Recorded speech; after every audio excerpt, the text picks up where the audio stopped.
Bevor wir beginnen, schreibt in die Kommentare, von wo ihr heute Nacht zuhört und wie spät es bei euch ist. Es ist immer faszinierend zu sehen, wie Menschen aus aller Welt zur gleichen Zeit in diese antiken Mysterien eintauchen. Wenn euch diese Reisen in die Vergangenheit gefallen, abonniert den Kanal, aber nur, wenn ihr wirklich Wert darin findet. In der Stille einer längst vergangenen Nacht, unter einem Himmel ohne die Lichter unserer modernen Welt, wurde eine Geschichte in feuchten Ton geritzt. Es ist keine einfache Erzählung, sondern ein tiefes Echo menschlicher Erfahrung.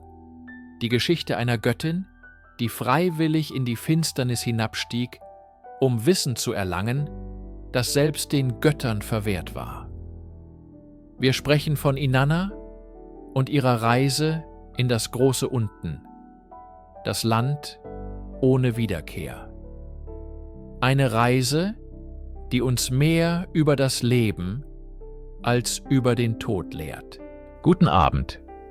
Begleiten Sie mich heute Nacht in eine Zeit, die so fern ist, dass sie beinahe im Reich des Mythos versinkt. Unsere Reise beginnt nicht in den sonnenverbrannten Ebenen des alten Mesopotamien, sondern in den staubigen Archiven und Lesesälen des 19. Jahrhunderts. Hier beugten sich Gelehrte über seltsame, keilförmige Schriftzeichen, die in gebrannten Ton gedrückt waren. Man hatte die Paläste von Ninive und Babylon wiederentdeckt. Die Assyrer und Babylonier traten aus dem Schatten der biblischen Erzählungen heraus. Doch unter diesen Schichten, in den ältesten Ruinenhügeln, fand man eine noch ältere, noch fremdere Sprache. Es war eine Sprache, die niemand kannte, von einem Volk, dessen Namen die Geschichte vergessen hatte. Man nannte sie provisorisch Akkadier oder Sumerer. Lange Zeit war ihre Existenz nur eine akademische Hypothese, ein linguistisches Gespenst. Doch die Spaten der Archäologen gruben tiefer, in Uruk, in Ur, in Eridu. Sie förderten nicht nur Scherben zutage, sondern die Fundamente einer ganzen Zivilisation.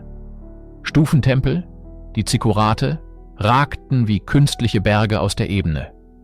Sie fanden Königsgräber, gefüllt mit Gold und Lapislazuli, und Tausende jener Tontafeln. Jede einzelne war ein geflüstertes Fragment aus einer versunkenen Welt. Diese Tafeln waren keine monumentalen Steinstelen für die Ewigkeit. Sie waren die Buchhaltung von Tempeln, die Schulübungen von Schreibern, die Klagelieder von Priestern und die Epen von Göttern und Helden.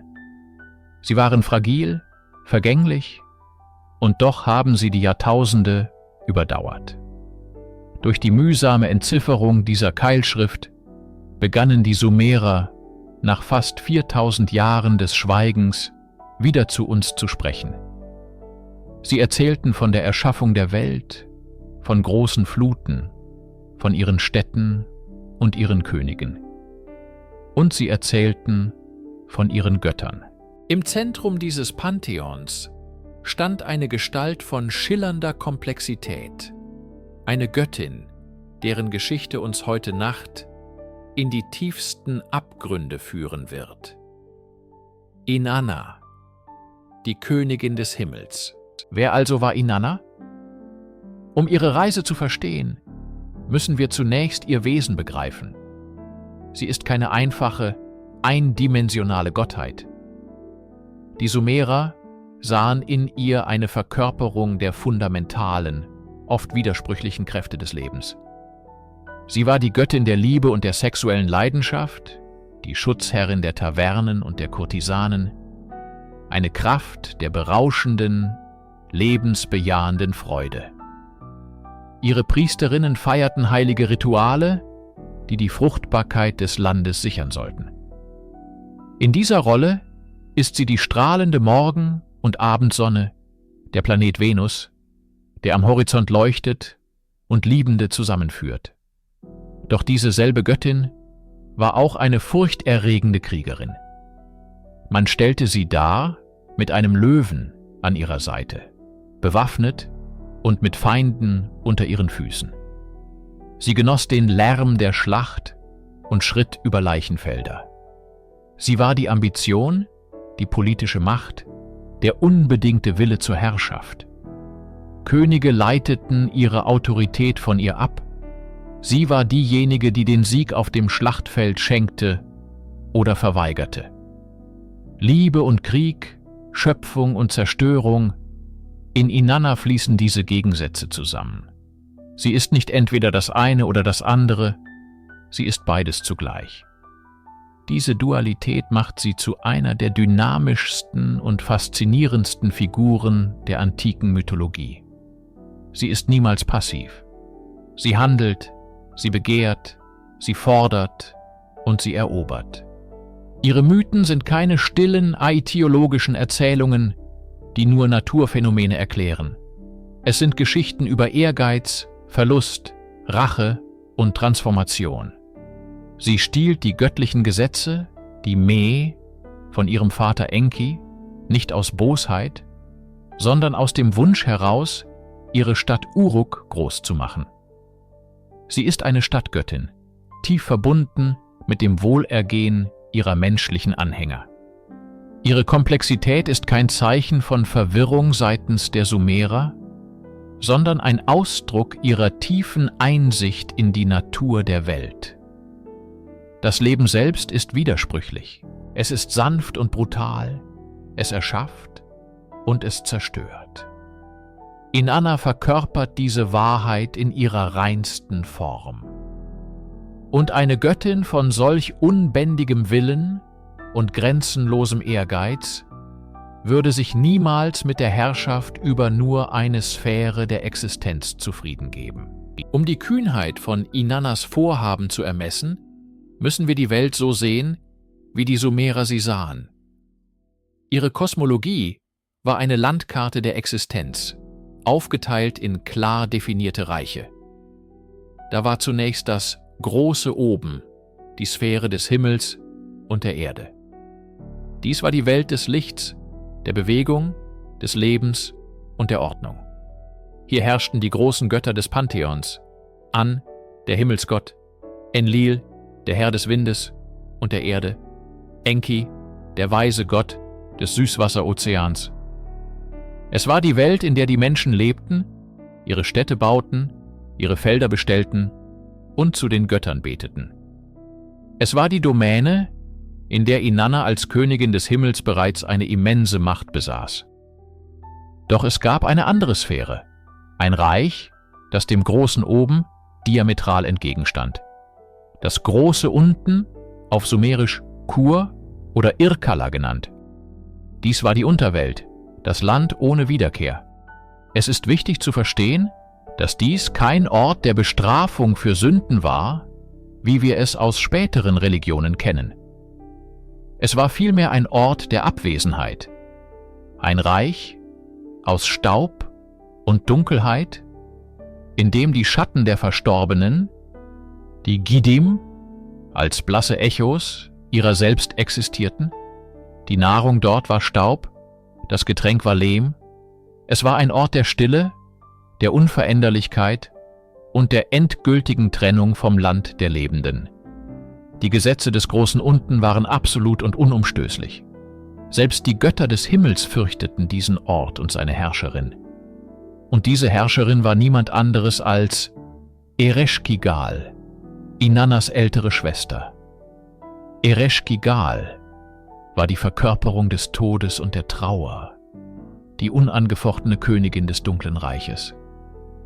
Ihre Macht in ihrer Domäne war absolut. Zwischen diesen beiden Welten gab es eine unüberwindbare Grenze. Wer einmal die 7 Tore der Unterwelt durchschritten hatte, konnte nicht zurückkehren. Das große Oben und das große Unten waren getrennte, souveräne Reiche. Jede Reise von einem zum anderen war eine fundamentale Verletzung der kosmischen Ordnung. Ein Akt von unvorstellbarer Hybris. Und doch, so erzählt uns der Mythos, richtete Inanna, die Königin von allem, was lebt und leuchtet, ihren Blick genau dorthin. auf das Reich der Dunkelheit, des Staubes und des Todes. Die ersten Zeilen des Epos sind direkt und unheilvoll. Vom großen Oben richtete sie ihr Gemüt auf das große Unten. Die Göttin, vom großen Oben richtete sie ihr Gemüt auf das große Unten. Inanna, vom großen Oben richtete sie ihr Gemüt auf das große Unten. Die repetitive, fast beschwörende Sprache unterstreicht die Endgültigkeit ihres Entschlusses. Doch die Tafel schweigt über das Warum. Dies ist eines der großen Mysterien des Textes, das Gelehrte bis heute beschäftigt. Warum sollte eine Göttin auf dem Höhepunkt ihrer Macht alles riskieren, um ein Reich zu betreten, aus dem es kein Entkommen gibt? Eine populäre Theorie sieht den Grund in purem Ehrgeiz. Inanna herrscht über Himmel und Erde, doch die Unterwelt, das Reich ihrer Schwester, entzieht sich ihrer Kontrolle. Der Abstieg wäre demnach ein Akt der Eroberung, der Versuch, ihre Herrschaft über die gesamte Existenz auszudehnen. Sie will nicht nur Königin des Himmels, sondern Königin von allem sein. Eine andere Interpretation ist tiefgründiger und ritueller. Der Mythos könnte eine aitiologische Erklärung für die Zyklen der Natur sein. Inannas Abstieg und erhoffte Rückkehr spiegeln das Sterben der Vegetation im heißen Sommer und ihre Wiedergeburt im Frühling wider. In diesem Licht ist ihre Reise kein persönlicher Machtkampf, sondern ein notwendiges kosmisches Opfer, um die Fruchtbarkeit der Welt zu gewährleisten. Wieder andere sehen einen persönlicheren, menschlicheren Grund. In einigen Versionen des Mythos, insbesondere in der späteren akkadischen Fassung mit Ishtar, reist die Göttin in die Unterwelt, um ihren verstorbenen Geliebten, den Hirtenkönig Dumuzid, zurückzuholen. Obwohl dieser Aspekt im älteren sumerischen Text weniger explizit ist, könnte der Tod eines geliebten Wesens der Auslöser für diesen verzweifelten Akt gewesen sein. Vielleicht gibt es keine einzelne Antwort. Vielleicht ist es eine Kombination aus all diesen Motiven: Ehrgeiz, Pflicht und Trauer. Was auch immer der genaue Grund war, Inanna bereitet sich auf ihre Reise mit größter Sorgfalt vor. Sie verlässt ihre Tempel, ihre Städte, ihre Macht im großen Oben. Sie zieht ihre 7 göttlichen Insignien an und gibt ihrem treuen Wesir Ninshubur genaue Anweisungen, was zu tun ist, sollte sie nicht zurückkehren. Sie weiß, dass sie die Gesetze des Kosmos herausfordert. Sie weiß, dass ihre Schwester Ereshkigal sie erwartet. Und dennoch geht sie. Guten Abend. Bevor wir Inanna auf ihrer schicksalhaften Reise in die Dunkelheit begleiten, müssen wir einen Moment innehalten und ein grundlegendes Konzept der sumerischen Weltanschauung betrachten: die Mi. Dieses Wort, oft als göttliche Dekrete oder Essenz der Zivilisation übersetzt, ist von entscheidender Bedeutung. Die Me sind keine einfachen Gesetze oder Objekte. Sie sind die fundamentalen Prinzipien, die die geordnete Welt, den Kosmos, von dem formlosen Chaos trennen. Sie umfassen alles, von Königtum und Priestertum über Handwerk und Schrift bis hin zu abstrakten Konzepten wie Wahrheit, Lüge, Frieden und Krieg. Sie sind die Blaupausen der Gesellschaft, die göttlichen Kräfte, die das zivilisierte Leben ermöglichen. Und Inanna, in ihrer Ambition, sammelt diese Me. In einem anderen Mythos überlistet sie den weisen Gott Enki und bringt die Me in ihre Stadt Uruk, wodurch diese zum Zentrum der Zivilisation wird. Für ihre Reise in die Unterwelt, einen Ort, der per Definition außerhalb der Ordnung des Kosmos liegt, wappnet sie sich nun mit 7 dieser Me.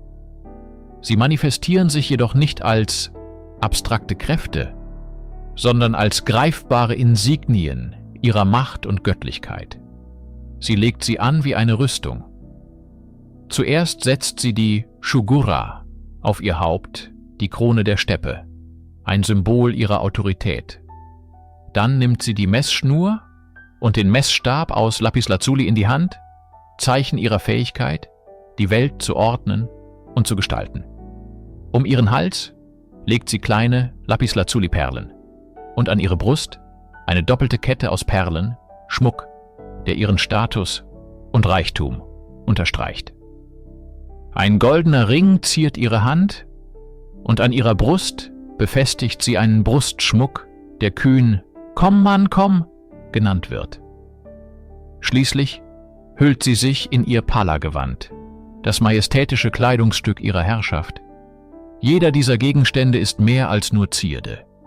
Jeder ist ein Me, eine Manifestation göttlicher Ordnung. Sie ist nicht nur eine Göttin in prächtigem Ornat. Sie ist die personifizierte Zivilisation, die sich anschickt, das Reich des Chaos und des Todes zu betreten. Es ist eine Demonstration ihrer Macht, vielleicht auch eine Form von Hybris, zu glauben, dass die Prinzipien der oberen Welt in der unteren Gültigkeit besitzen könnten. So vorbereitet, mit der Essenz der Zivilisation als Rüstung, erreicht Inanna die äußeren Grenzen der Unterwelt, des Landes, ohne Wiederkehr. Die Tore zum Kur, wie es die Sumerer nannten, sind nicht aus Holz oder Stein, sondern aus massivem Lapislazuli, dem blauen Stein des Himmels, hier pervertiert zu einem Symbol der ewigen Nacht. Am ersten Tor wird sie vom obersten Torwächter Neti aufgehalten. Sein Name bedeutet Öffner, doch seine Funktion ist es, zu verschließen und zu verwehren.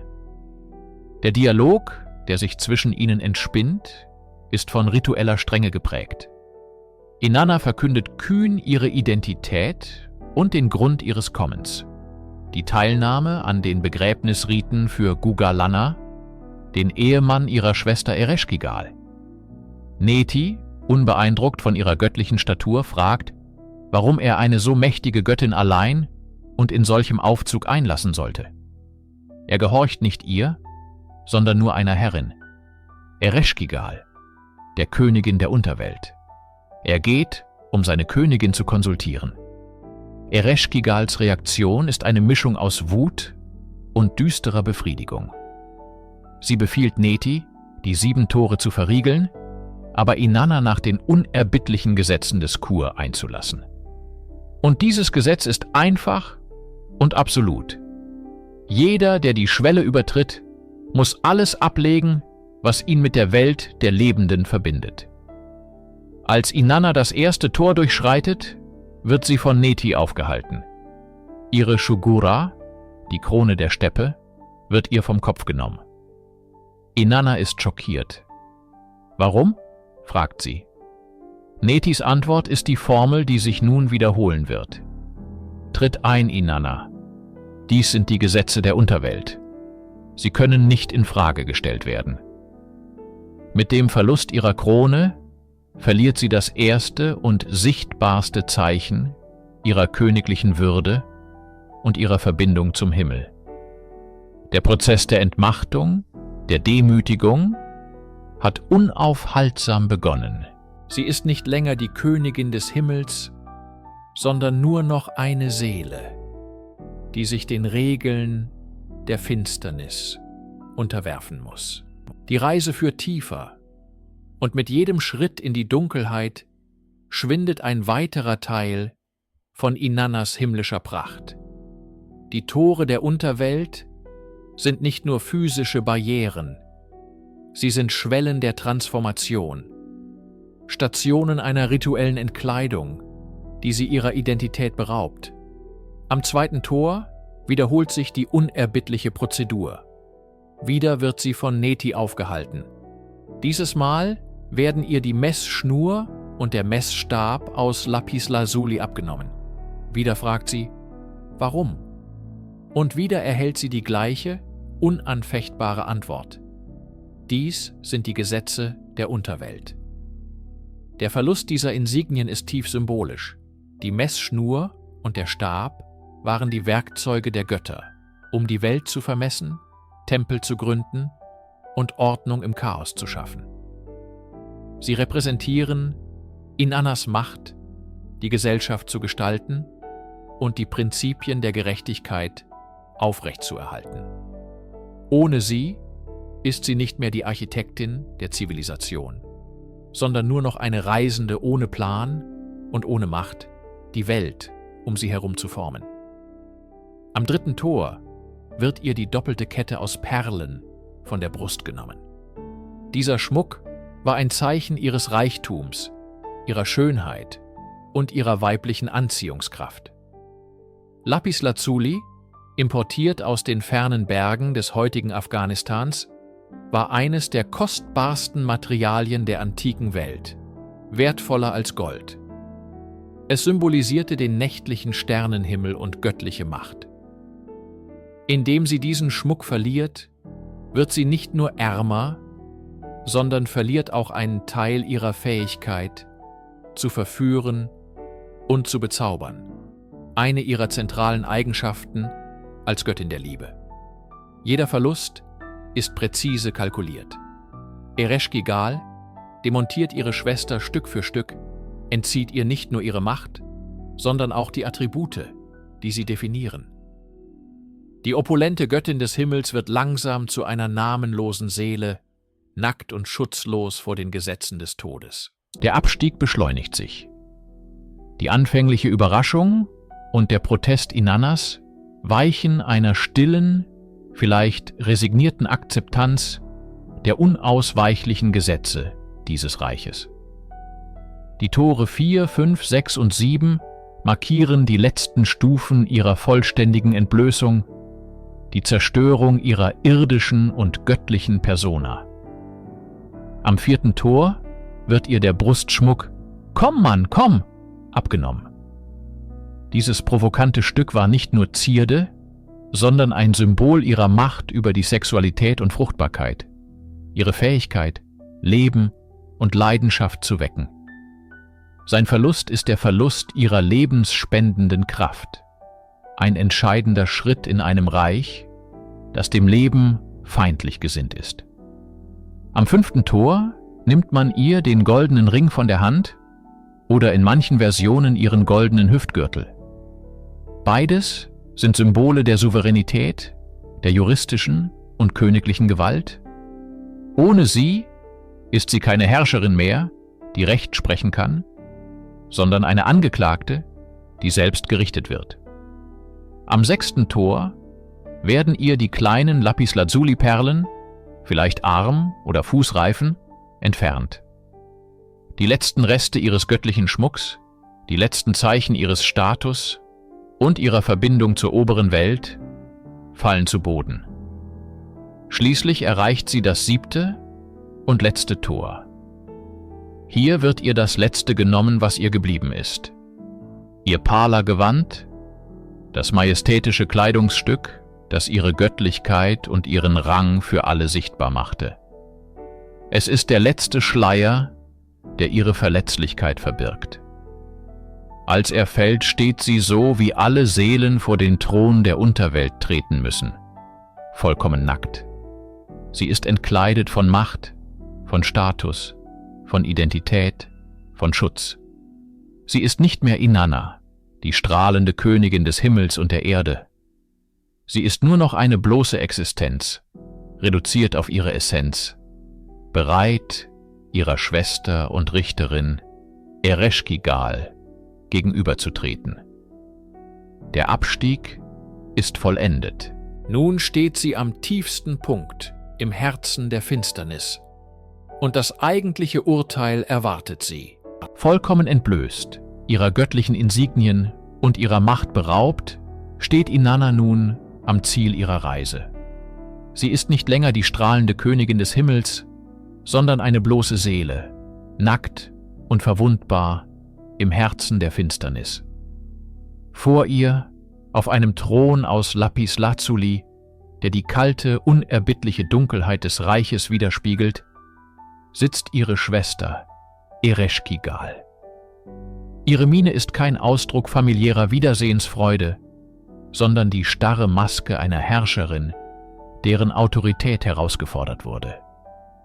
Die Luft im Thronsaal ist schwer und still, erfüllt von der erdrückenden Präsenz des Todes. Um den Thron herum, im tiefsten Schatten, sitzen 7 Gestalten.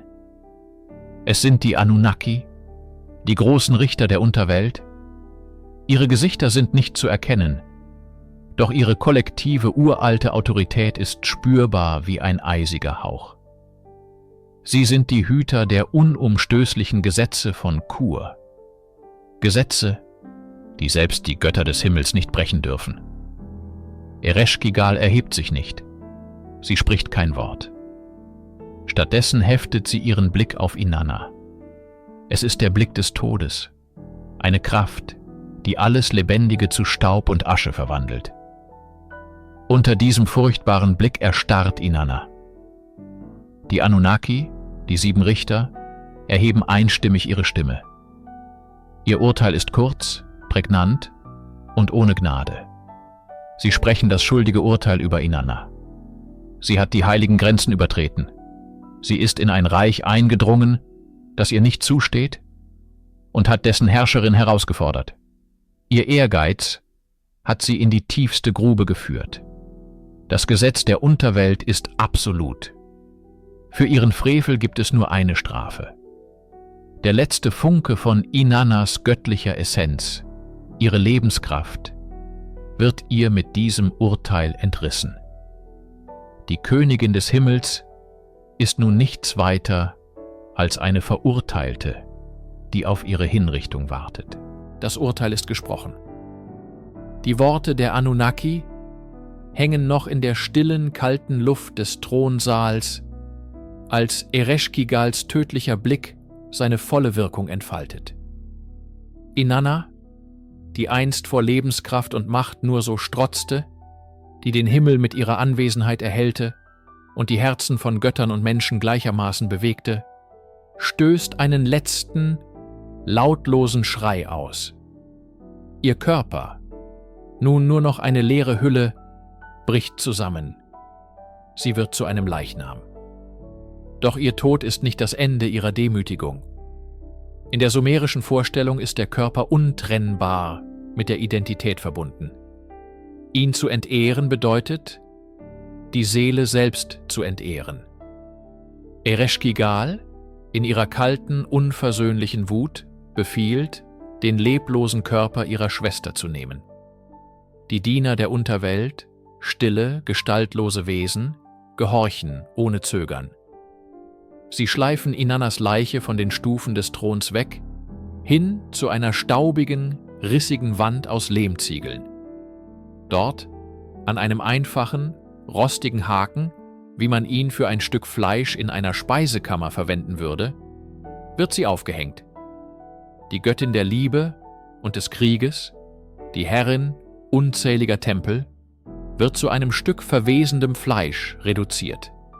Ihr einst strahlender Körper beginnt zu faulen, ausgesetzt der trockenen, staubigen Luft der Unterwelt. Dies ist der absolute Tiefpunkt ihrer Reise, der ultimative Ausdruck ihrer Niederlage. Sie ist nicht nur tot, sie ist entweiht, ihrer Würde beraubt und zu einem Objekt gemacht. Der Mythos beschreibt diesen Zustand mit brutaler Klarheit. 3 Tage und 3 Nächte hängt der Leichnam dort, ein stummes Mahnmal für die unerbittliche Macht der Unterwelt und die Torheit jener, die ihre Gesetze missachten. Im Reich ohne Wiederkehr scheint Inannas Schicksal endgültig besiegelt. Nichts Lebendiges kann hier überdauern und keine Macht des Himmels scheint sie erreichen zu können. Während Inannas Körper in der Finsternis von Kur verwest, vergeht in der oberen Welt die Zeit. 3 Tage und 3 Nächte. Genau die Frist, die Inanna ihrer treuen Dienerin Ninshubur gesetzt hatte. Ninshubur, die personifizierte Loyalität, hat gewartet, ihr Herz erfüllt von wachsender Angst. Als ihre Herrin nicht zurückkehrt, weiß sie, dass das Schlimmste eingetreten ist. Sie zögert nicht. Sie beginnt das von Inanna befohlene Ritual der Trauer. Sie kleidet sich in einen Sack wie ein Bettler und lässt ihr Haar ungewaschen. Ihr Klageschrei erfüllt die Himmel.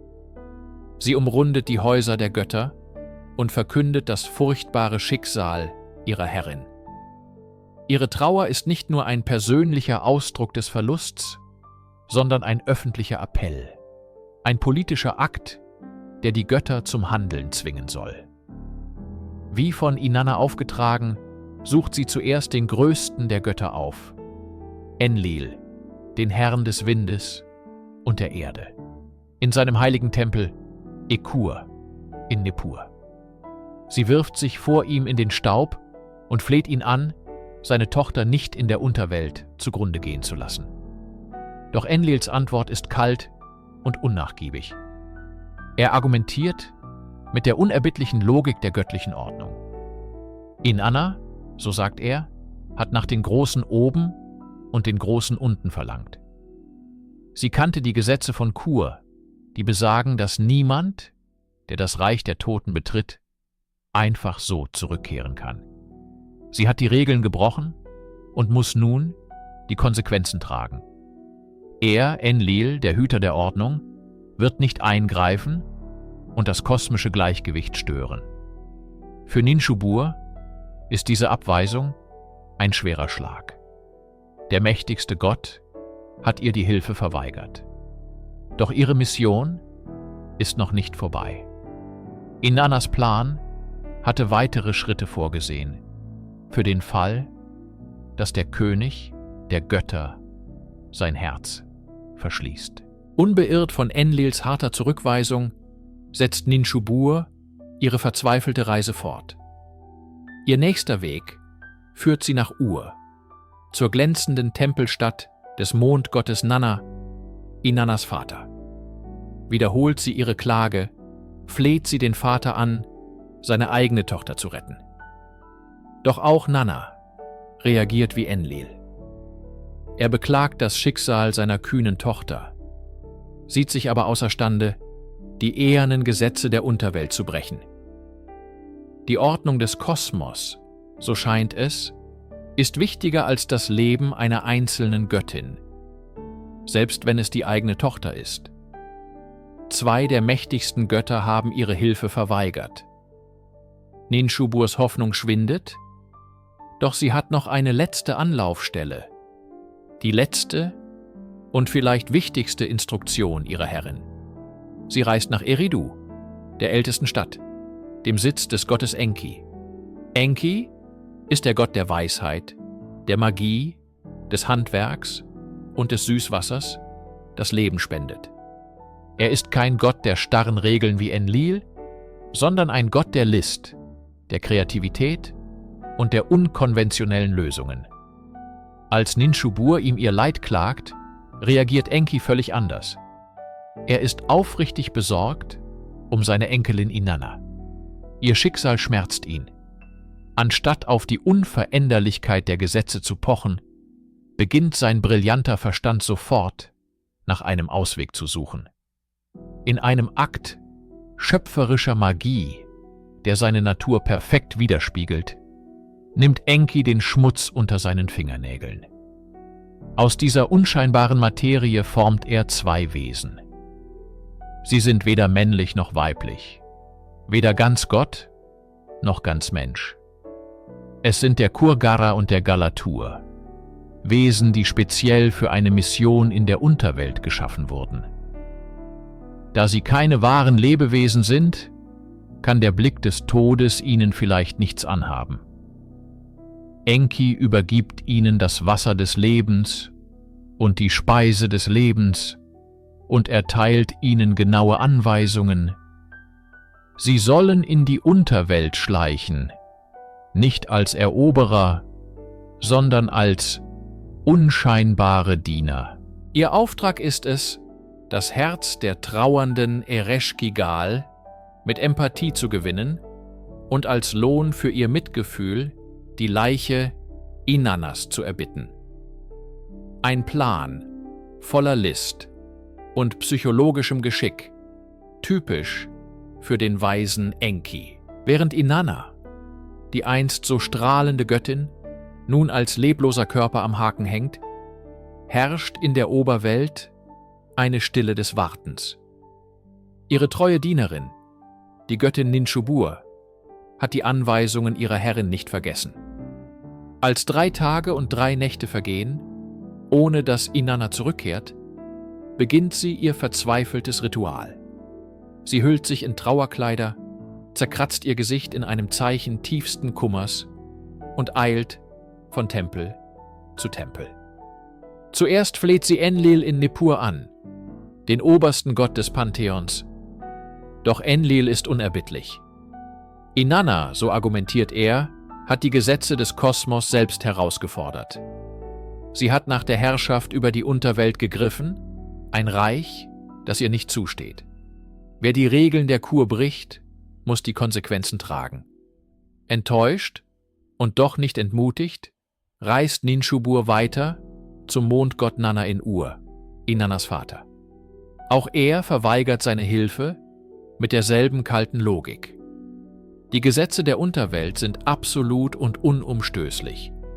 Die Hoffnung scheint verloren, doch es gibt eine letzte Anlaufstelle.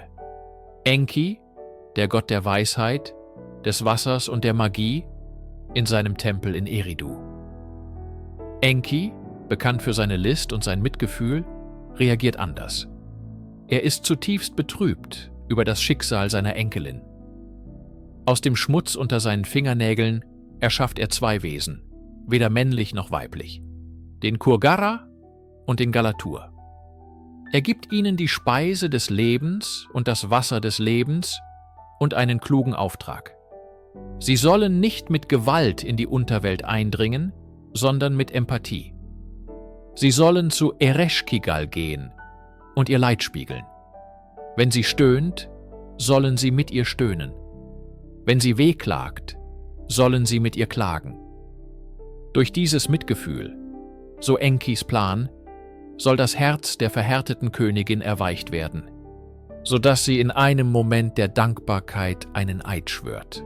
Dies ist kein kriegerischer Akt, sondern ein Akt tiefster psychologischer Einsicht. Der Versuch, die Dunkelheit nicht zu bekämpfen, sondern sie zu verstehen und zu besänftigen. Die Kurgara und der Galatur, Enkis geschickte Schöpfungen, schweben wie Fliegen durch die 7 Tore der Unterwelt, unbemerkt von den Wächtern. Sie finden Ereshkigal in einem Zustand tiefen Leids, stöhnend und klagend, möglicherweise in den Wehen der Geburt oder im Schmerz über den Tod ihres Gatten Gugalanna. Die beiden Wesen folgen Enkis Anweisung perfekt. Als Ereshkigal ächzt, »Oh, mein Inneres«, ächzen sie zurück. »Oh, dein Inneres«. Als sie klagt, »Oh, mein Äußeres«, klagen sie mit ihr. »Oh, dein Äußeres«. Diese unerwartete Empathie in ihrem Reich der Trostlosigkeit verblüfft die Königin der Unterwelt. Sie hält inne und blickt die Wesen an. Wer sind sie, die ihr Leid so aufrichtig teilen? In einem Moment der Dankbarkeit und des gelinderten Schmerzes bietet sie ihnen ein Geschenk an. Einen Fluss, Getreide, was immer sie begehren. Doch die Wesen lehnen ab. Sie bitten nur um eines: den Leichnam, der am Haken hängt. Ereshkigal, gebunden durch ihren unüberlegten Schwur, muss zustimmen.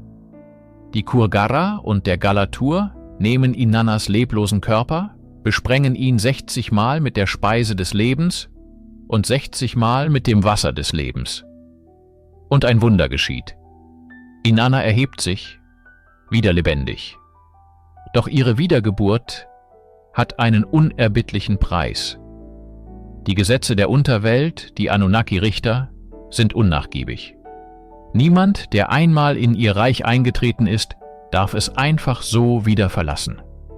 Ein kosmisches Gleichgewicht muss gewahrt werden. Eine Seele für eine Seele. Wenn Inanna in das Reich der Lebenden zurückkehren will, muss sie einen Ersatz finden, der ihren Platz in der Kur einnimmt. Ihre Befreiung ist also keine endgültige. Es ist ein Aufschub, eine bedingte Entlassung. Der Triumph ihrer Wiederauferstehung wird sofort von einer schrecklichen neuen Aufgabe überschattet. Sie ist frei, aber sie ist nicht allein.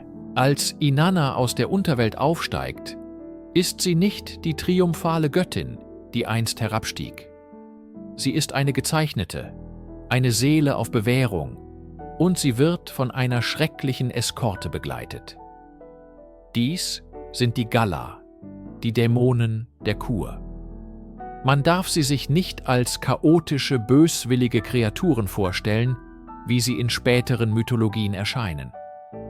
Die Gala sind vielmehr die unpersönlichen und unerbittlichen Beamten der Unterwelt. Sie sind die Gerichtsvollzieher des Kosmos, deren einzige Aufgabe es ist, die Gesetze des Todes durchzusetzen. Der Text beschreibt sie als Wesen, die keine Nahrung kennen, die kein Wasser kennen, die kein Mehlopfer annehmen. Sie sind immun gegen jede Form der Bestechung, des Flehens oder der emotionalen Manipulation. Sie kennen weder Zuneigung noch Familie. Ihre Loyalität gilt einzig und allein dem Reich, dem sie dienen. Sie klammern sich an Inanna, eine ständige, bedrohliche Präsenz an ihrer Seite. Sie sind ihre Wächter und ihre Bürgen, die sicherstellen, dass sie ihren Teil der Abmachung einhält. Ihre Anwesenheit verwandelt Inannas Rückkehr in eine Prozession des Schreckens. Jeder Schritt zurück ins Licht wird von diesen Schattenwesen begleitet, die eine Aura der Kälte und des Unvermeidlichen ausstrahlen. Sie sind die physische Manifestation der Regel, dass niemand die Unterwelt betrügen kann. Inanna mag dem Tod entkommen sein, aber sie hat den Tod mitgebracht. Diese unheimliche Eskorte folgt ihr, als sie ihre Reise durch Sumer beginnt, auf der Suche nach einem Opfer. Die Gala sind stumme, aber mächtige Zeugen ihrer verzweifelten Suche. Ihre Anwesenheit erhöht den Druck auf die Göttin, denn sie werden nicht eher von ihr ablassen, bis ein anderer an ihrer statt in die Dunkelheit gezerrt wird. Der Schrecken liegt in ihrer emotionslosen Effizienz, einer bürokratischen Grausamkeit, die dem Universum der Sumerer zugrunde liegt. Begleitet von den unerbittlichen Gala-Dämonen beginnt Inannas verzweifelte Reise durch die Städte Sumers. Sie sucht nach jemandem, der ihren Platz in der Unterwelt einnehmen wird. Ihr erster Halt ist bei ihrer treuen Dienerin Ninshubur. Sie findet sie genau so, wie sie es befohlen hatte. In Sack und Asche gekleidet, mit Staub bedeckt, in tiefer Trauer um ihre verlorene Herrin. Als die Gala versuchen, Ninshubur zu ergreifen, hebt Inanna ihre Hand. »Niemals«, sagt sie. »Sie hat für mich getrauert. Sie hat für mich gefleht. Sie hat mich gerettet. Ich übergebe sie euch nicht.« Sie schickt die Dämonen fort und bewahrt ihre loyalste Anhängerin. Ihre Reise führt sie weiter zu anderen, die ihr nahestanden. Sie besucht Chara, ihren Sohn in der Stadt Umma, und Lulal, ihren Sohn in der Stadt Bat-Tibira. Beide findet sie in einem Zustand aufrichtiger Trauer, in schmutzige Gewänder gehüllt, klagend und weinend. Und jedes Mal wiederholt sich das Ritual. Die Gala wollen zugreifen, doch Inanna verwehrt es ihnen, denn die Trauernden haben ihre Loyalität bewiesen. Ihre Reise ist eine Prüfung der Treue, und bisher haben alle bestanden. Doch dann erreicht sie ihre eigene Stadt, Uruk, und den Palast ihres Gatten, des Hirtenkönigs Dumuzi. Was sie dort sieht, lässt ihr das Blut in den Adern gefrieren. Dumuzi sitzt nicht in Trauerkleidung am Boden, er thront in prächtigen Gewändern auf ihrem eigenen hohen Thron, selbstgefällig und stolz. Er hat ihren Platz eingenommen, nicht nur als Herrscher, sondern auch in seinem Herzen. Er feiert, während sie in der Hölle litt. In diesem Moment verwandelt sich Inannas Verzweiflung in kalte Wut. Die Liebe, die sie für ihn empfand, ist gestorben. Sie blickt ihn an, nicht mit den Augen einer liebenden Ehefrau, sondern mit dem Auge des Todes. Sie spricht das Urteil über ihn, ein einziges, vernichtendes Wort. Und sie wendet sich an die Gala-Dämonen und sagt: Dieser da, Nehmt ihn. Das Schicksal von Dumuzi ist besiegelt, nicht durch die Götter, nicht durch die Dämonen, sondern durch die verletzte Liebe und den Zorn seiner eigenen Frau. Als die Gala, die unerbittlichen Dämonen der Unterwelt, aus den Tiefen aufstiegen, um Inannas Ersatz zu holen, fanden sie Dumuzi, ihren Gemahl, in prächtigen Gewändern auf einem hohen Thron. Während seine Göttin um ihr Leben rang, hatte er nicht getrauert. Er hatte ihre Abwesenheit genutzt, um sich in der Herrlichkeit seiner neuen Position als Herrscher von Uruk zu sonnen. Inannas Blick, als sie ihn sah, war der Blick des Todes. Ihr Zorn war nicht nur der einer verletzten Liebenden, sondern der einer kosmischen Kraft, die ein Gleichgewicht wiederherstellen musste. Sie sprach das Urteil, und die Dämonen hatten ihr Opfer. Aber warum Dumuzi? Warum der Hirte, der zum König wurde? Seine Wahl ist von tiefer, symbolischer Bedeutung. Dumuzi ist nicht nur ein Individuum, er ist die Personifikation der blühenden, fruchtbaren, aber auch vergänglichen Lebenskraft der Natur. Als Gott der Hirten und des Wachstums repräsentiert er die Fülle des Landes, die reiche Ernte, die sich vermehrenden Herden. Seine Herrschaft auf dem Thron ist ein Bild für den Zenit des Sommers, die üppige, fast arrogante Vitalität des Lebens, das sich seiner eigenen Sterblichkeit nicht bewusst ist. Er ist das Leben, das vergisst, dass es einen Preis hat, dass es auf dem Fundament der Dunkelheit und des Verfalls ruht. Sein Opfer ist daher mehr als eine persönliche Rache. Es ist eine rituelle Notwendigkeit. Die Oberwelt, die Welt des Lichts und des Lebens, muss ihre Schuld an die Unterwelt entrichten. Das blühende Leben muss die Macht des Todes anerkennen. Dumuzis Abstieg ist das Opfer, das die Natur darbringen muss, damit der kosmische Zyklus weitergehen kann. Die Gala, die ihn ergreifen, sind keine bösen Wesen im moralischen Sinne. Sie sind die Vollstrecker eines unumstößlichen Gesetzes, die Agenten des Schicksals, die sicherstellen, dass die Rechnung beglichen wird. Sie können nicht bestochen oder überredet werden, denn sie repräsentieren die kalte, unpersönliche Mechanik des Universums. In Dumuzis Schicksal erkennen wir die tragische Schönheit der sumerischen Weltsicht. Jede Blüte trägt den Samen ihres eigenen Verfalls in sich, und jedes Leben muss sich letztendlich vor der Stille des großen Landes verneigen, aus dem es einst hervorging. Das Schicksal Dumuzis schien besiegelt, doch der Mythos findet hier nicht sein Ende.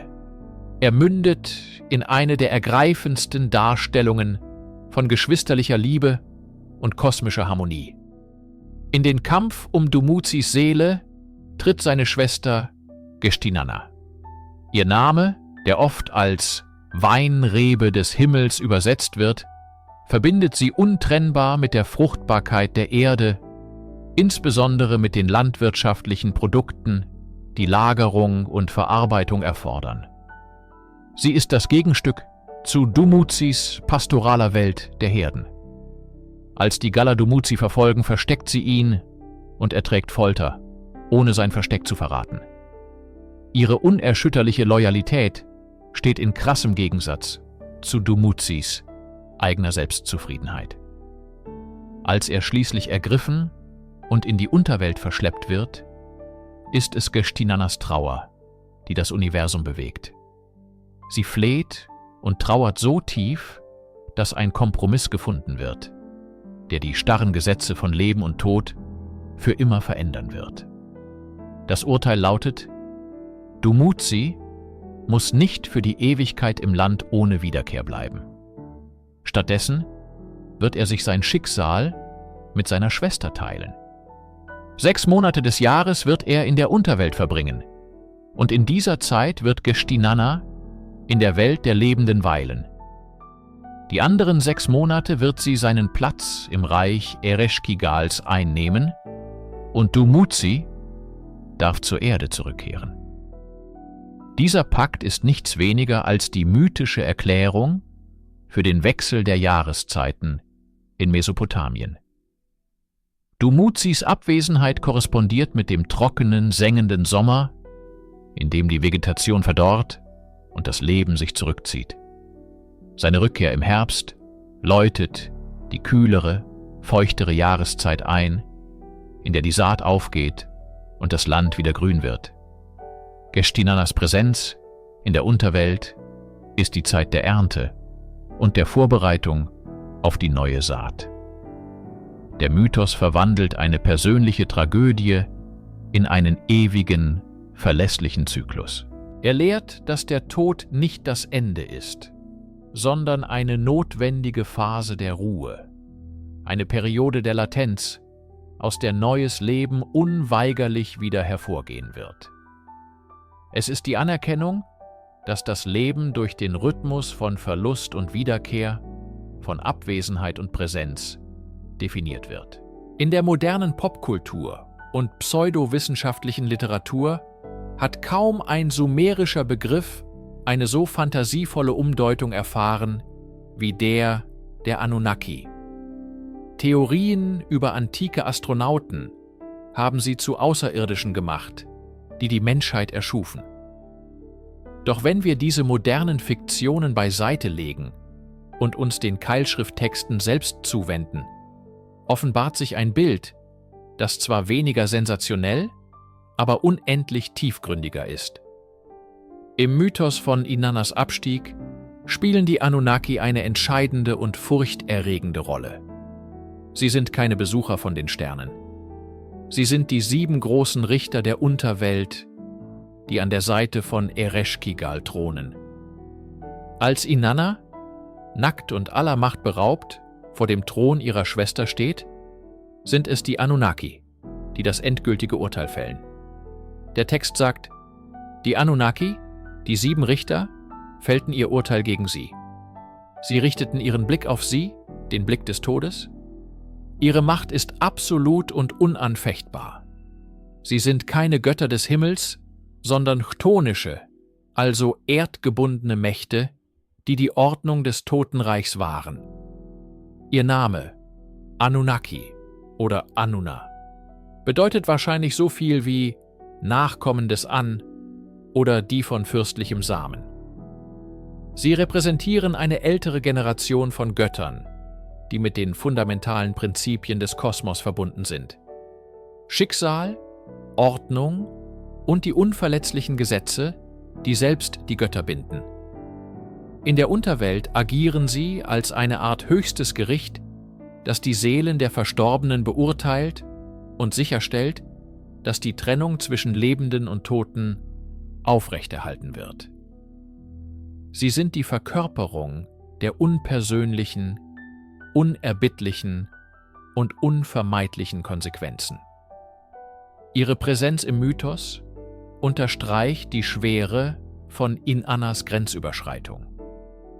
Sie hat nicht nur ihre Schwester herausgefordert, sondern die grundlegende Ordnung des Universums. Die Anunnaki sind die Wächter dieser Ordnung.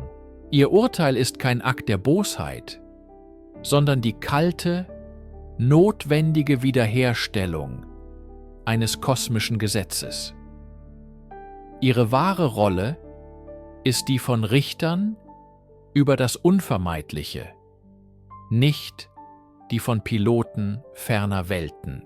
Wenn wir am Ende dieser langen Reise durch die Dunkelheit und zurück ins Licht stehen, was bleibt von Inannas Geschichte?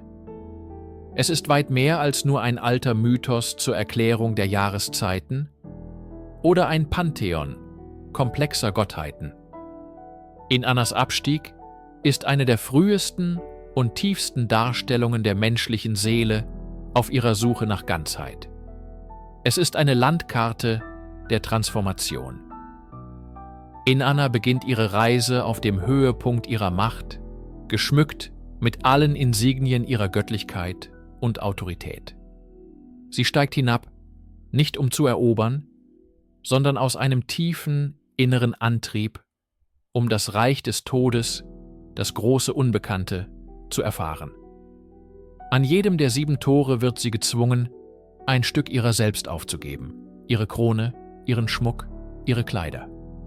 Dies ist ein symbolischer Prozess der Entleerung, des Loslassens von Ego, Status und Identität. Am Ende steht sie nackt, verletzlich und machtlos vor dem Tod. Ihr physischer Tod im Mythos ist der Höhepunkt dieser Selbstaufgabe, der Moment der ultimativen Kapitulation vor einer Macht, die größer ist als sie selbst. Doch gerade in dieser vollständigen Niederlage liegt der Keim ihrer Wiedergeburt. Ihre Auferstehung durch den Einfallsreichtum Enkis ist nicht nur eine Rückkehr zum alten Zustand. Sie kehrt verwandelt zurück. Sie hat die Dunkelheit nicht nur gesehen, sie hat sie verkörpert. Sie hat die Endgültigkeit des Todes erfahren und ist dennoch wiedergekehrt.